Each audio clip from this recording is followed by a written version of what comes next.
Okay, the Ottawa Senators have done it. This is what Sens fans have been waiting for pretty much the entire past year.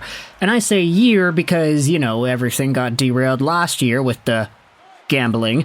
Speaking about that, though, we have ourselves the culprit who has agreed to terms with the Ottawa Senators.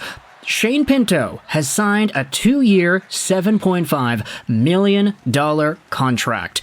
The AAV is 3.75. And the breakdown goes as follows: $2.5 million in 24-25 and $5 million in 2025-2026.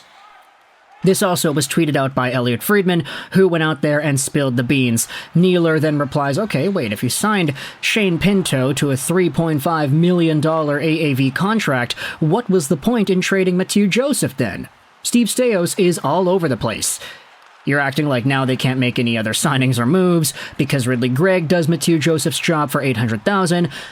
Honestly, this is a pretty good deal when you think about what Shane Pinto could be and just the way his career has progressed. Of course, we recognize that Shane Pinto had that setback, that lull of a 2023 summer's worth of gambling issues, but this still was a guy that worked his way onto the team, was a monster for the No Dak Fighting Sioux back in 2020-2021, eventually was one of the younger Ottawa Senators studs, and then who found himself in a pretty good spot last year. 20 goals, 35 points, 82 games played. There were RFA negotiations going on. Oh, how much is he going to sign for? What's going to happen here? And then we learned that he didn't sign because of the ongoing issues and that he would miss out on half of the 23-24 season. Not because he was hurt, but because he was suspended for literally half the year. He only played 41 games, but he did have 27 points, 9 goals, 18 assists, so do the math times it by 2. He was on pace for 18 goals and 36 assists for a total of 54 points. That's a really good point production for a guy who is only 23 years old. Now, heading into this RFA negotiation, Shane Pinto has decided to bet on himself. He's taking the gamble once again because he's saying, hey, I think I can get better. I think I have the opportunity to force myself into a middle to top 6 role and stay there for the long term. So, for the next 2 seasons, I'll make $3.75 million AAV. If I get a 60, 65, or a 70-point season between now and 2026, then I'll have the opportunity to renegotiate and sign for even more money at that point. It's the old Austin Matthews strategy, except on a smaller scale here.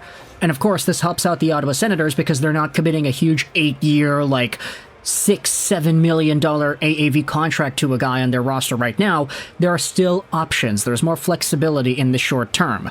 Of course, though, you're also betting on Shane Pinto to bounce back from the half season that he had and continue progressing upwards because he just is a very good player. So this is, at the end of the day, a good signing, I think. It helps out both sides. I know a lot of Sens fans just wanted to see this get done. And because the contract isn't as expensive as I thought we would have seen, look, we had talked about this in the video earlier today. Mathieu Joseph is gone. The Sens had about $7 million in cap space after that move. Signing Pinto to half of your remaining cap dollars AAV-wise opens the door to a lot of other options, so the Sens can still go out there and make a big splash or two, depending on if they make any more trades or if they go after a free agent. This is pretty exciting. So, if you're an Ottawa Senators fan, let me know your thoughts in the comment section below about Shane Pinto re-signing with the team, 2-year, $7.5 million contract, $3.75 million AAV. He'll be making $2.5 this year, $5 million the next. Let me know your thoughts in the comment section below. I hope you enjoyed this video. 99 and bye.